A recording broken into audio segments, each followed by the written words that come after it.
બાલ સારથીનો સમુદ્ર મોજમાં આવી ગયો હતો. અને જેમ સમુદ્રમાં મોજા હિલોળે ચડે ને, એમાં તમારી શક્તિ છે ને હિલોળે ચડી હતી. અને આ જ ભાવ રાખવાનો છે આપણે. આ જ યુવા શક્તિ શું છે ને એનું આ પ્રદર્શન ના કહેવાય, પણ એક શક્તિ પ્રદર્શન છે. શું નથી તમારી અંદર? ભગવાને શું નથી આપ્યું તમને? સુશિક્ષિત છીએ, શરીર તંદુરસ્ત છે, ભગવાને આપને રોટલાની ચિંતા નથી કે ઓટલાની ચિંતા નથી, બધું છે આપણી પાસે. તો પછી ભગવાને આપણને આપી જે શક્તિ આપી છે એનો સદુપયોગ કેમ ના કરીએ? કોના ચરણોમાં? આ બાલકૃષ્ણના ચરણોમાં.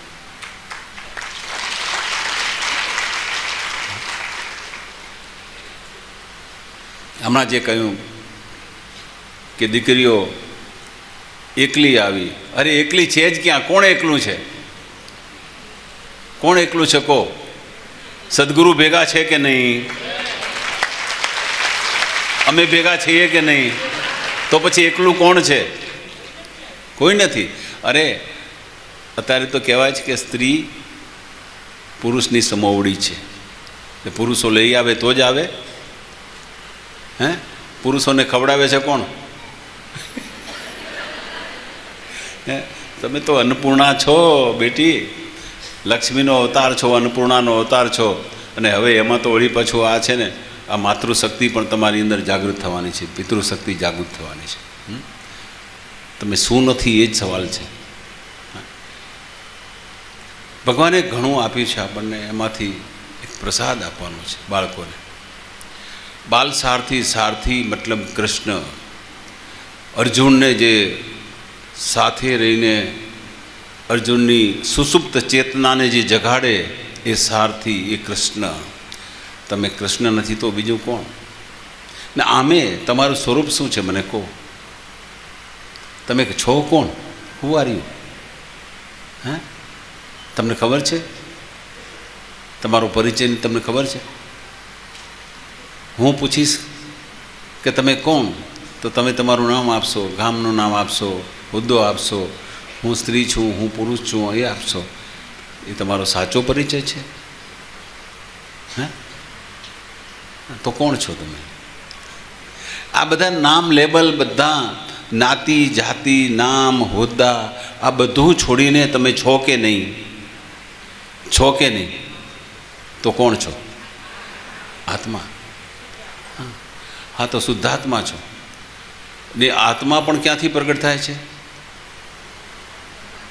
પરમાત્મામાંથી. હા, તો તમે છેલ્લે કોના સ્વરૂપમાં ગયા?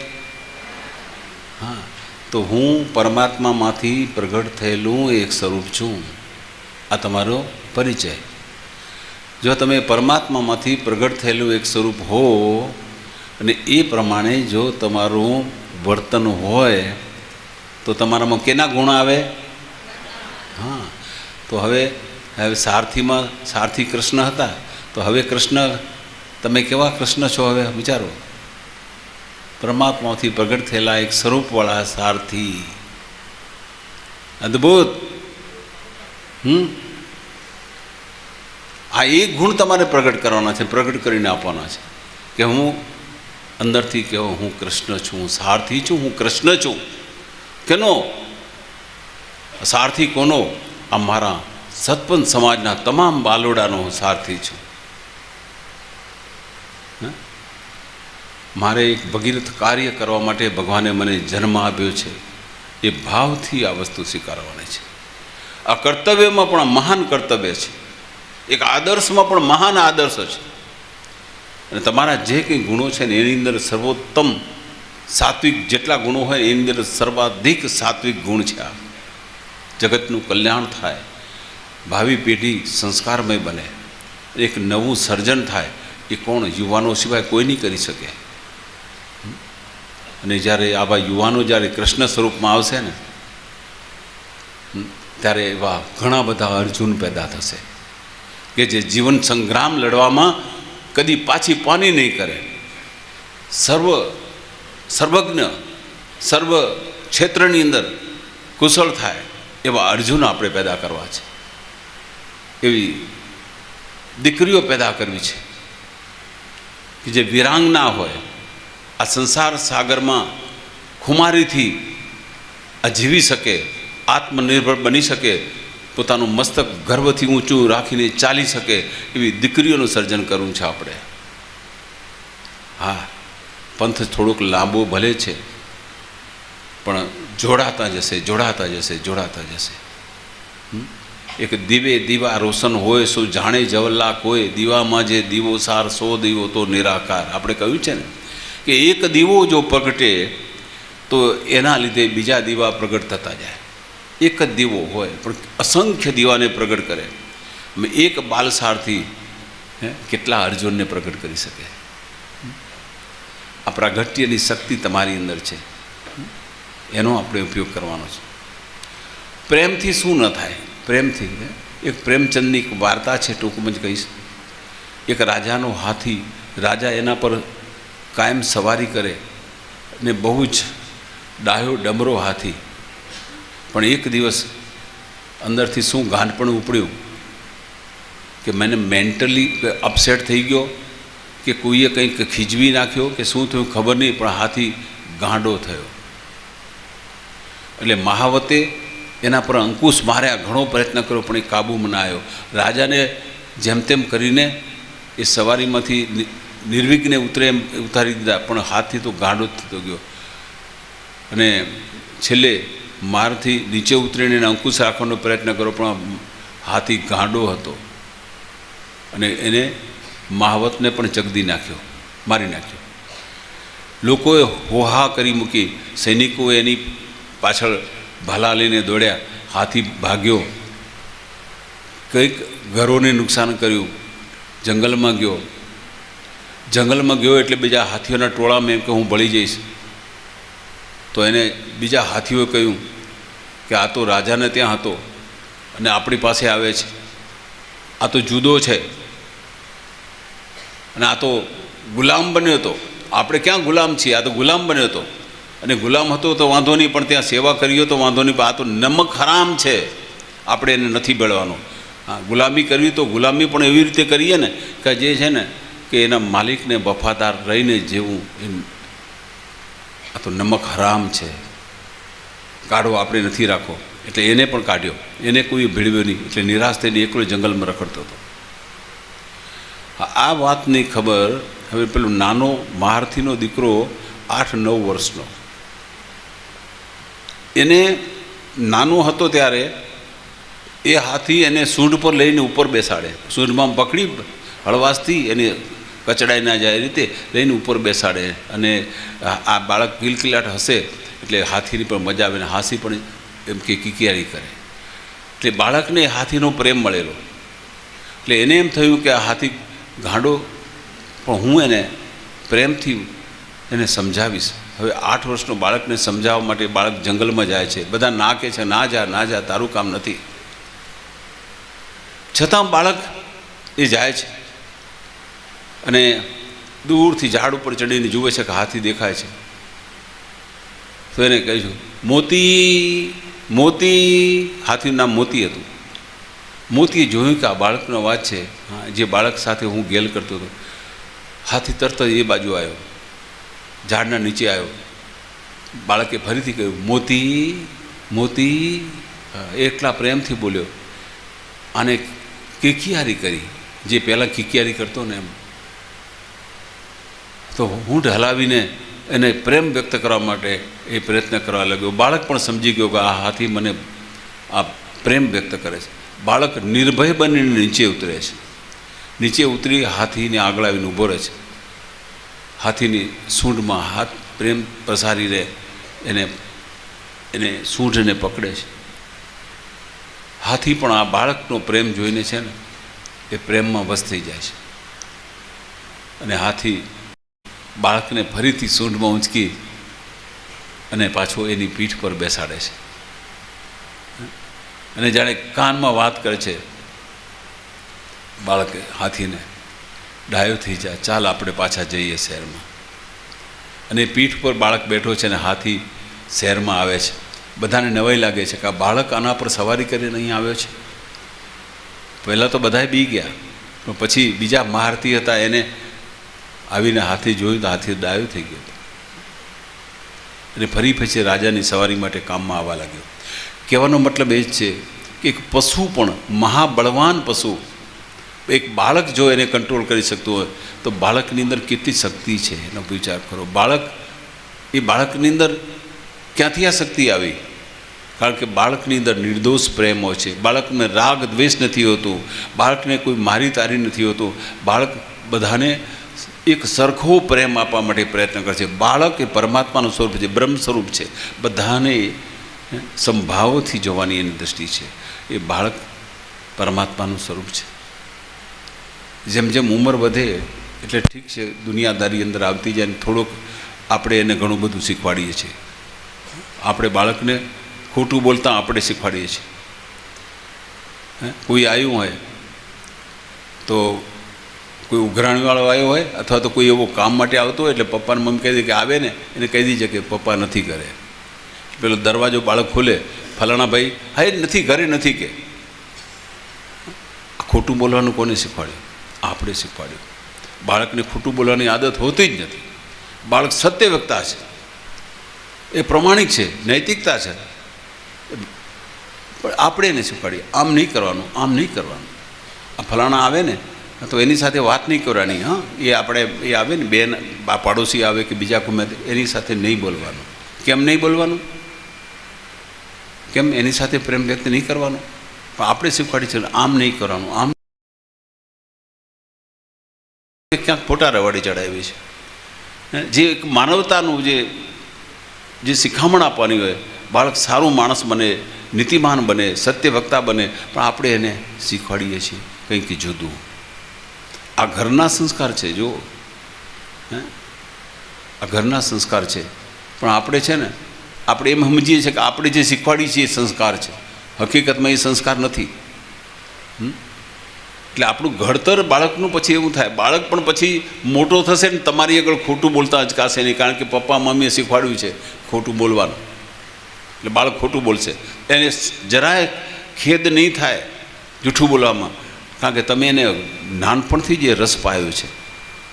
એટલે આપણે માતા પિતા હોય પણ ખાસ ધ્યાન રાખવાનું છે કે બાળકને ક્યાંય ખોટું વર્તન શીખવાડવાનું આપણામાં ન આવે અને બાળકને સત્યવક્તા બનવાનો પ્રયત્ન કરો. બાળક નિડર બનશે. ખોટું બોલશે ને એટલે અંદરથી છે ને ભય પેદા થાય છે. તમે જ્યારે ખોટું બોલશો ને ત્યારે તો કોન્શિયસ બાઇટ થશે અને તમને અંદરથી ભય પેદા થશે.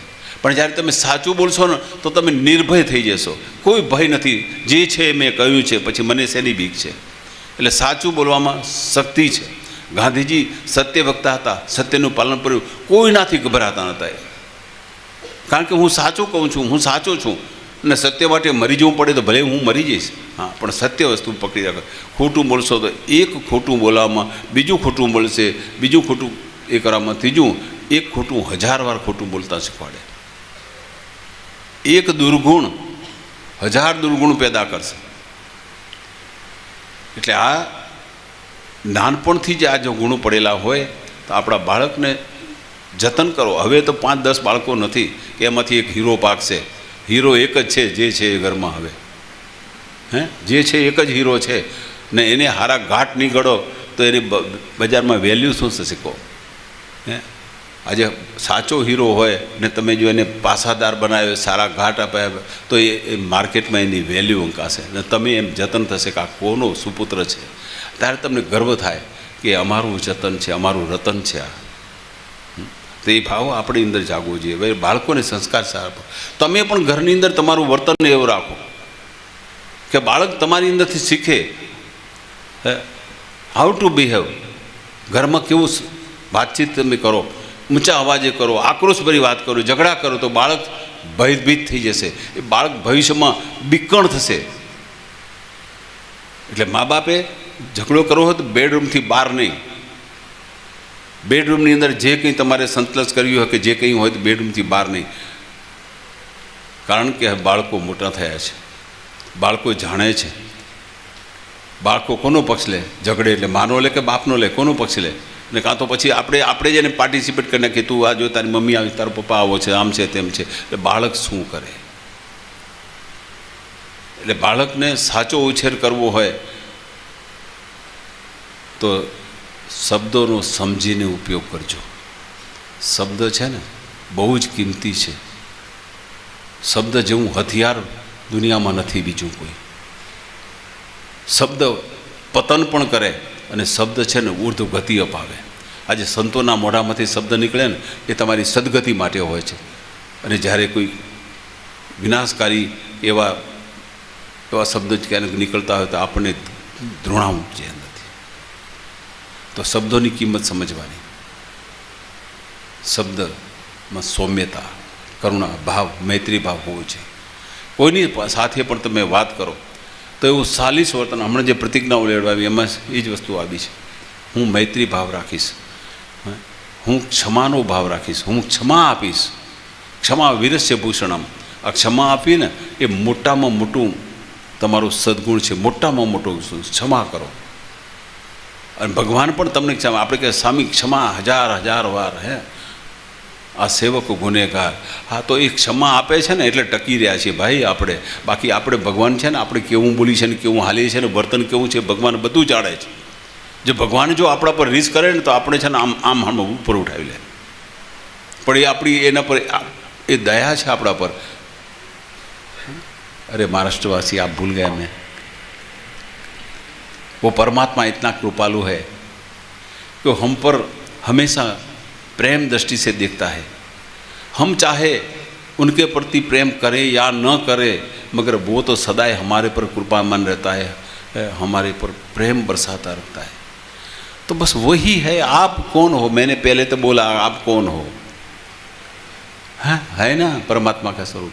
तो बस वही दो जो परमात्मा सारे जगत को देता है. हम ऐसा बोले कि हमारे प्रति अच्छा भाव रखेगा तो मैं उसको, मेरे साथ कटुता दुश्मन भाव रखेगा तो मैं उसके प्रति एक नहीं. भगवान ने ऐसा कहाँ सिखाया है? कौन से धर्म में ऐसा सिखाया है? कौन से संप्रदाय में ऐसा सिखाया है कि सबके साथ कैसा व्यवहार करना? वो तो हमारी शिक्षा पत्री में नहीं बताया. तो बस वही बात है. अपने स्वरूप में रहो तो सब कुछ अच्छा रहेगा. अरे आप ये पीढ़ी अगर ज्ञान को समझेगी, ज्ञान को हृदय में उतारेगी तो आपसे बच्चे सीखेंगे. आप परमात्मा का स्वरूप बन के घर में जियो, आपका संसार सुखमय हो जाएगा. कोई राग द्वेष नहीं होगा, किसी के साथ ऐसा बर्ताव नहीं होगा कि जो आपसे कभी नाराज हो. सभी को प्रेम करो. सबको प्रेम की ज़रूरत है. सब प्रेम चाहते हैं. वो किसी में अपनों से नहीं मिलता तो वो परमात्मा से मांगता है प्रेम. हाँ, जब अपने नहीं दे सकते हैं तो परमात्मा से पास वो प्रेम मांगता है. तो हम क्यों न दे? क्यों सबके साथ प्रेम से न बढ़ते? सबको प्रेम दो. बच्चों को तो ज़्यादा से ज़्यादा प्रेम दो. 5 साल का बच्चा परमात्मा का स्वरूप है, उसको जितना हो सके इतना प्रेम दो. 5 से 7 साल का बच्चा वो सीखता है दुनिया का जो ज्ञान है वो ग्रहण करने की तैयारी करता है. तो उसको भी प्रेम से समझाओ कि बेटा ये करना चाहिए, ये करना चाहिए. 10 साल का बच्चा हो जाए तो वो सब समझने लगता है. तो उसके साथ भी ऐसा व्यवहार करो. वो प्रश्न पूछेगा, कई आध्यात्मिक प्रश्न पूछेगा.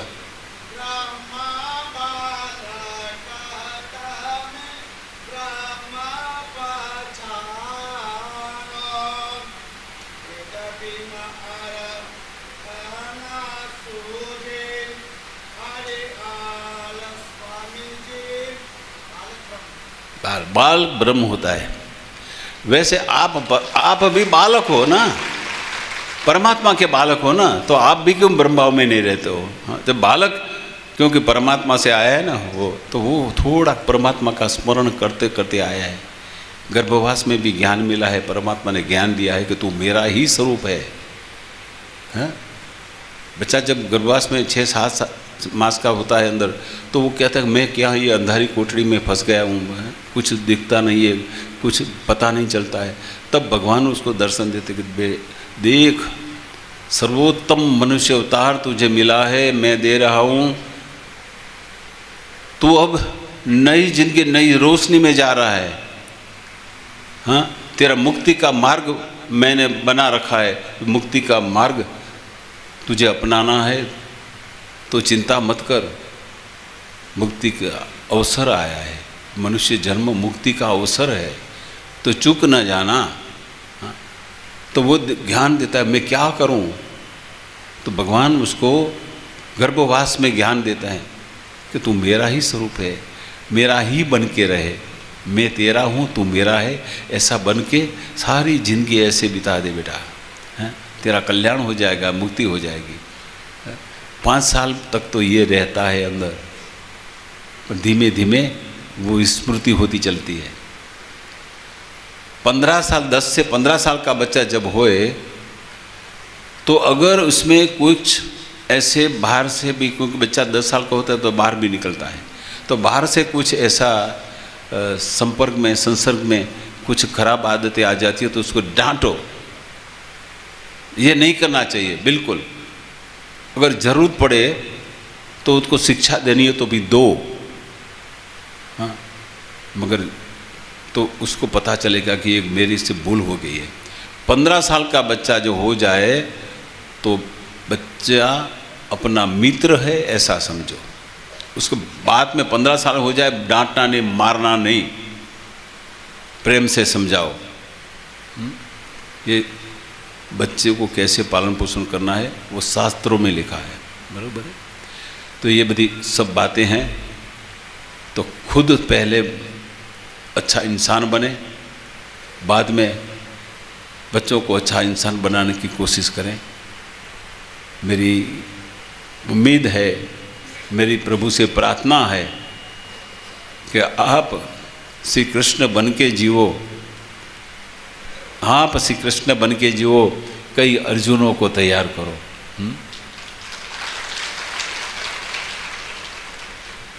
और सबको मेरा बहुत बहुत आशीर्वाद, आपका जीवन धन्य बने।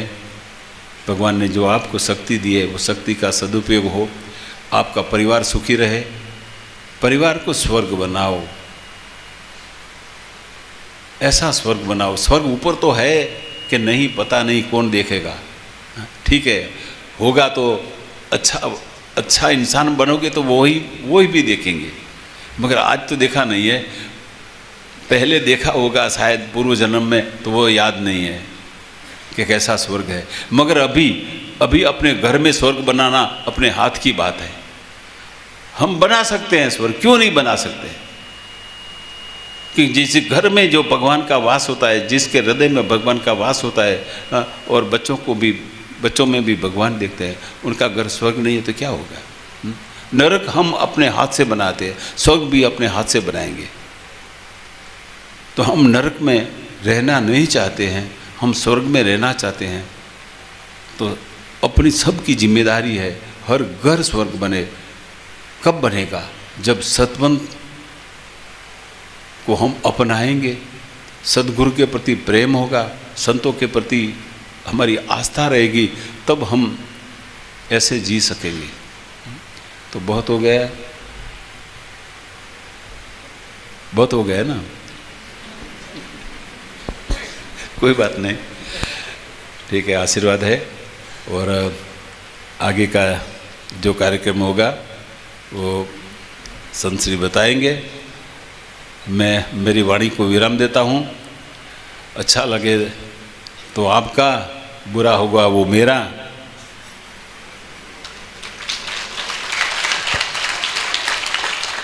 सभी को प्रणाम।